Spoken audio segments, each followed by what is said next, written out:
యూకేలో steam trains ఎలా ఉంటాయని చూద్దామనేసి ఈరోజు మా ఫ్రెండ్స్ అందరం కలిసి వచ్చామన్నమాట.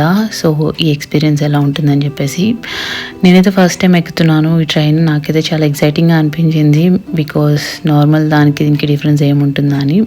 డిఫరెన్స్ అయితే ఏమీ ఉండదు, లోపల కూర్చొని నార్మల్గానే మనము ప్రయాణం చేసినట్టు ఉంటుంది. కాకపోతే ఈ స్టీమ్ ఇదంతా చూస్తే మాత్రం ఒక మనకి మంచి వైబ్ వస్తుంది అనమాట.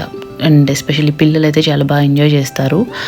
మా పాప చాలా బాగా ఎక్సైట్ అయిందనమాట ఇది చూసి, స్టీమ్ ట్రైన్ అని చెప్పి. మేము ముందు నుంచే చెప్తా ఉన్నాము వెళ్తామని చెప్పేసి. So she was so excited. మేము ఇట్లా ఫ్రెండ్స్ అందరం అయితే బాగా చిట్ చాట్ చేస్తూ ఎంజాయ్ చేసామన్నమాట ఆ రోజు. ఇది జస్ట్ ఒక 15 మినిట్సే ఉన్నింది.